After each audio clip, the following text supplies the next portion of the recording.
The various canvas work took several days. Jason started with the Bimini, which back in the spring, in April, he'd come by and made some key measurements for the frame, and we talked about where we were going to mount the mounts for the frame. They go right into the back side of the gunnel on the outside of the boat. So there's plenty of meat where those screws go in. Otherwise, there's just the 3/8 plywood, and we could through bolt, but that would be unsightly. And he made various measurements so he could build the frame. So while I was away in May, Jason built the whole Bimini. So when I came back, we did a test fit and installed it. We did end up making a modification to it later that I'll talk about. I only have a few photos from the original test day of the Bimini. I didn't take any video that day. And at that time, we talked about what to do with the slot here. And he came up with the idea to build the laminated beams to create a little bow shape over the top. And I did that, and you've already seen that. And once I had all those bows built, he was ready to come back and make a pattern for this slot canvas. And earlier we had decided it was going to be one piece from the forward end back to the cockpit and then down over the companionway opening. So with that in mind, he set up all the arches where they belonged and built his pattern around them and down over the companionway. And then we started talking about how to do the cockpit cover. And eventually we decided the best thing to do would be to have a zipper at the very end of the slot cover right here at the top edge of the companionway that followed the arch. And the cockpit cover could zip to that in the center and then snap down each side and then lead aft to the aft combing with a support pole roughly in the center. Because of that, he thought it would be easier if he built the cover for the slot first, put the zipper in place, and then he could pattern right to that for the cockpit cover. So with that, he took the slot template back with him, and several days or a week later, came back with the initial fitting of the new canvas to cover the slot. He likes to work here because it's easy to bring stuff by even in an unfinished state because he doesn't have any travel time involved. It's only about 5 minutes away.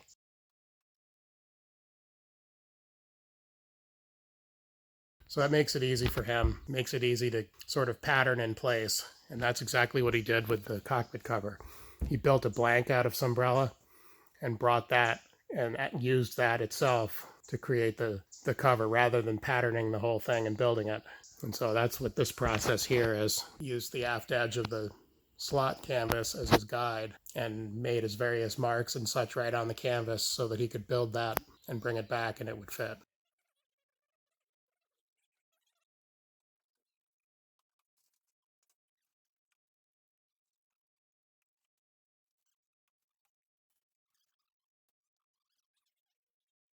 And then that was a two-step process too, because once he'd done the basics on that from his initial fitting, he came back so that he could fit it around these Bimini poles. Whenever that cockpit cover is in place, the Bimini will be in its stored position like this. So with the Bimini stored and his raw canvas blank, he figured out how to cut it around the Bimini poles so that he could finish up that opening and finish up the fit from there.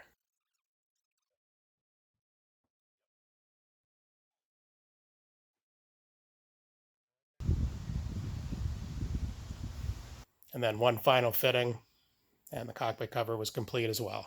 On the Bimini, we noticed during the initial fitting that the Bimini was a little lower than we had planned, and he was a little consternated by that because it all came down to him. He had the measurements and built the frame and bent these bows according to what it should have been, but it ended up a little lower than expected, so the canvas was just barely high enough for me to stand under. I'm about 5'9", and obviously I wanted standing clearance under it. I didn't mind that it was close, but after some hemming and hawing and final test fitting and installing the straps at the forward end, it was clear it was basically brushing the top of my head when I stood at the helm. And we talked about some options, and it's something I could have lived with, but he had some ideas, and what he ended up doing was he took the canvas off the frame and re-sewed the center pocket in a way that it forced the center of the Bimini up a little bit higher. And that gained an inch or maybe a little bit more for the height of the Bimini. So when he came back with it, it fit, and I could fit my hand flat on top of my head before I would touch the canvas. And I decided that was good enough because the only other real fix would be to make a bigger bow. And I didn't want him to have to do that. So there are times that it's good to be short, and this is one of them. And I'm fine. I like the low profile of the Bimini, so I really wasn't complaining about it. I thought it looked really good, and I didn't want it any higher than necessary. I just needed to be able to stand under it. And the forward edge is the lowest part of the Bimini by design. So as I go aft, it gets a little taller. So that completed the canvas work. It was done over a period of a couple months, but most of the work was done over the last few weeks in June. And I'm really happy with how it looks. I love the cover for the slot. I think that was a great idea of his to build those beams. I'm really happy with how that works. Basically start snapping it in at the forward end and roll it aft, snapping it along the way. And those beams just fit right in where they're supposed to go. So it's pretty cool. And when it's all snapped in and secured, it's nice and tight. It looks really good. And I think it'll function extremely well too. Same with the cockpit cover. It's a nice fit. There's obviously a little opening around the Bimini poles. That just can't be helped. But that is the only real opening in it. It's zipped up here at the companionway and snapped down to the deck on each side. So I think it'll do a great job keeping the vast bulk of any rainwater out when we're leaving the boat unattended. Up forward to hold the canvas up out of the way when I'm not using it, which is going to be most of the time when we're on the boat.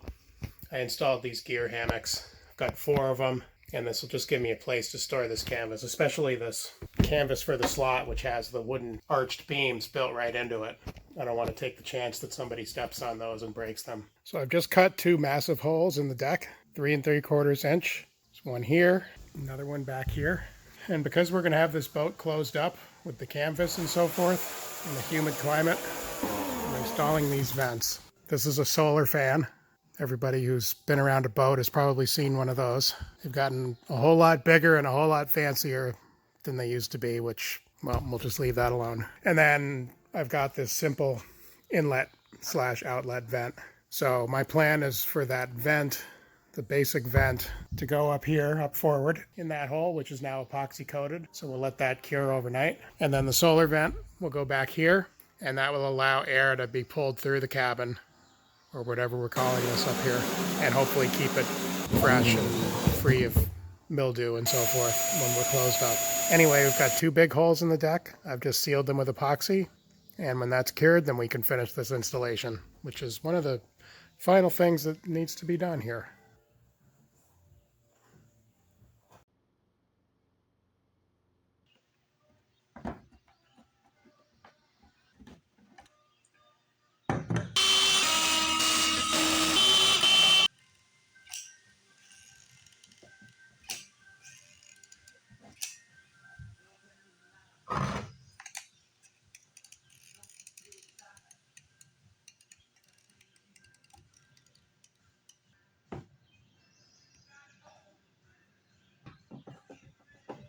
And there's the little intake vent, all installed. Pretty basic.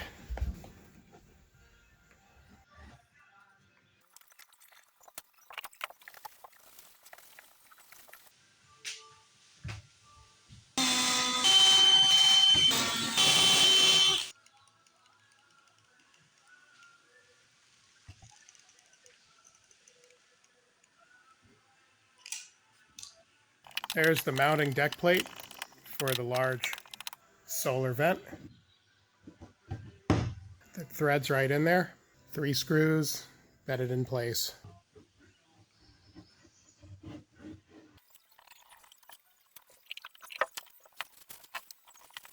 There's a gasket that came with it that goes around the outside. It also came for one that you can use on the deck fitting, but I chose to use sealant instead. It sticks down quite a ways. That's okay here. No one's going to be in there. But I think the thing's a little bigger and bulkier than it really needs to be. It's got an inner trim ring that you could thread on. This deck isn't thick enough for that. And there it is, fully installed.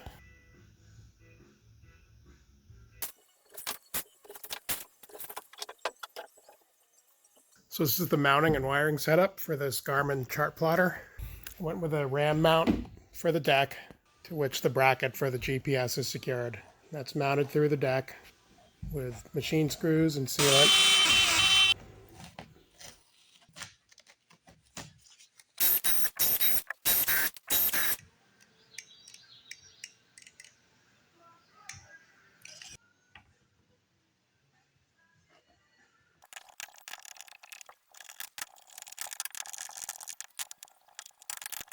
nuts and washers on the inside.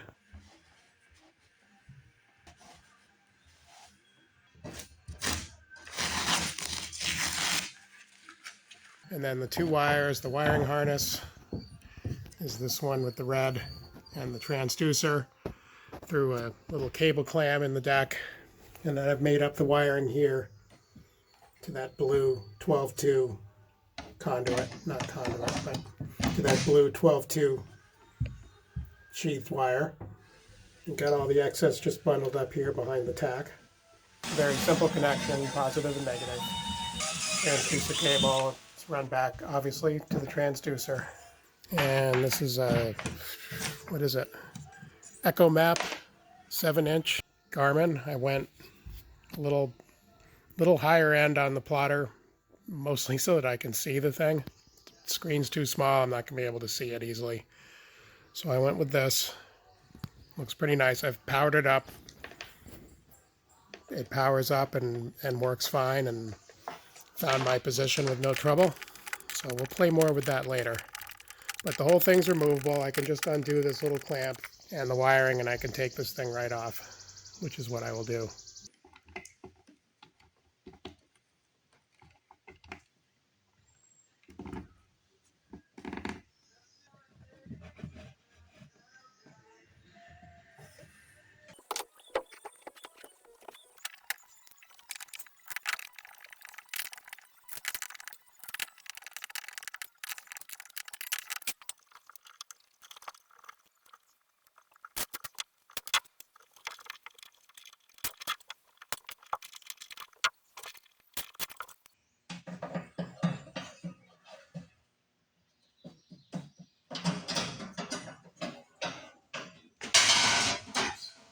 This stainless steel half oval molding is one of the last things to go on the boat. Installed over the gunnel, and this will just protect as a rub rail for lying against pilings or whatever. It's the widest part of the boat, so it's the place that needs the protection. And it stops a little bit short of the actual stem because this is a 12-foot piece and a 10-foot piece. And the 10-foot piece extended just barely. If I hadn't had the angle, it would have been perfect. So I needed to cut it, and I chose to just cut it closer to the next hole in line. I could have cut it closer to the end, but then I would have had to drill a hole in a countersink in the stainless steel. And I frankly don't have the equipment for that, not to do it well. So I just cut the molding. It's 3/4 of an inch from the center of the hole. That's the same spacing as at the end of the pre-made piece. So the molding ends a few inches shy of the stem. That's okay, it's not going to do anything there anyway. I ordered 2 new boxes of these oval head screws for this job, number 8 by 1 inch stainless, and I have no idea what I did with them. I definitely got them, I remember getting them. So I had 3/4 inch and 1 inch on hand, and I alternated. So I have longer ones at the end, and then every other one is a short. So short, long, short, etc. And that way I had enough screws to do the job right now. And I'm sure those screws will turn up, but I couldn't for the life of me tell you what I did with them. Somewhere clever, I'm sure. That's what I always do. Oh, I'll put them here. That way I'll know right where they are, and then I can't find them. And I kick myself and say, well, yeah, you're so smart. Anyway, it comes right to the edge, almost to the edge of the gunnel here at the transom. Left just a little bit for the round.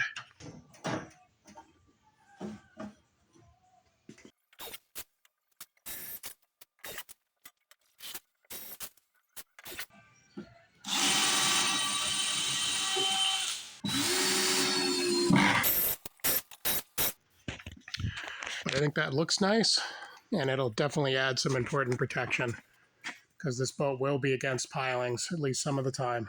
So I've done what I can to prepare for that.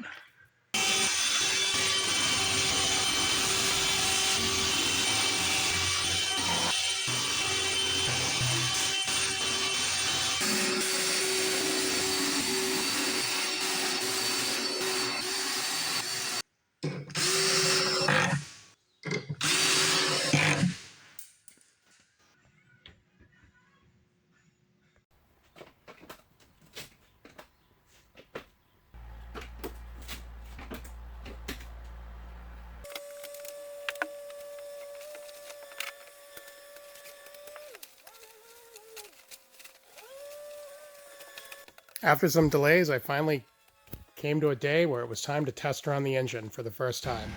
With all the hookups made, I'd just been waiting for the right time. It worked out well. It was a gorgeous day. It's nice to bring the boat outside, see how she looked out in the open for real as a basically completed boat.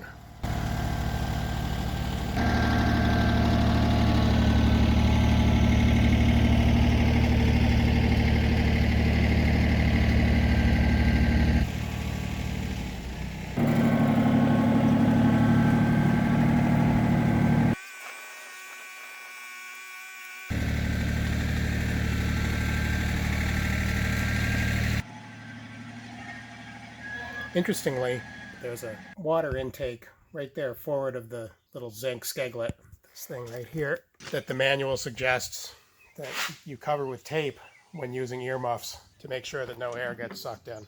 So although I've never done anything like that before, I did do it here and just use the earmuffs over the main water intake down here in the lower unit. I made sure the oil was at the right level, and I filled my gas can with ethanol-free gas, which is the only gas I'll be using in this boat.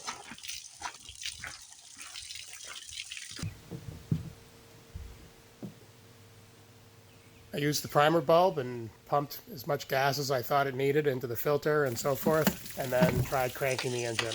And it did take a little while to pull fuel all the way into the engine with the capacity of the filter.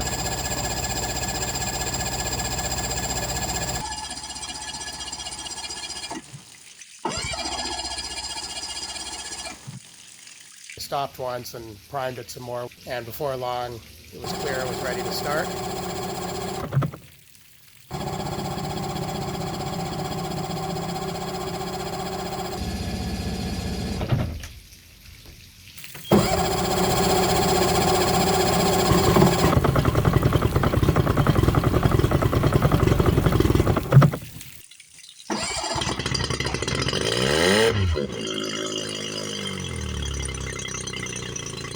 And it started right up and ran beautifully. Idled a little bit around or below 1,000, which is a good level, I think.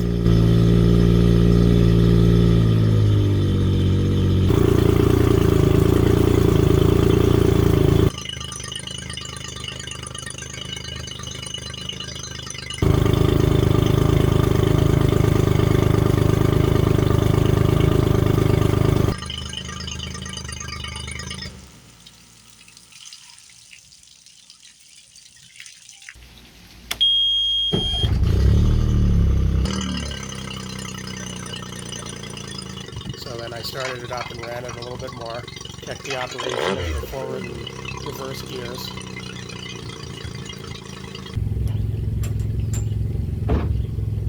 But it was fun, it was a beautiful day, I took my time.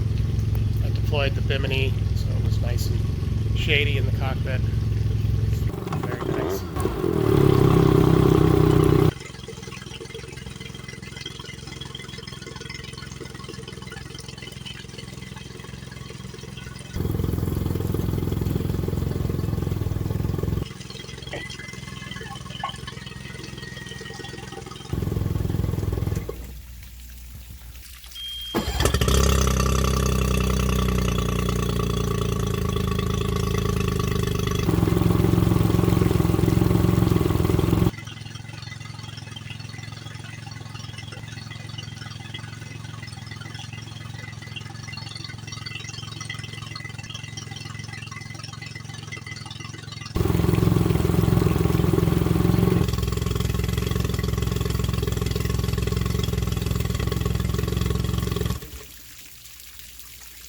And once I was satisfied and had run the engine approximately 30 minutes total, I shut down and that was it for the test.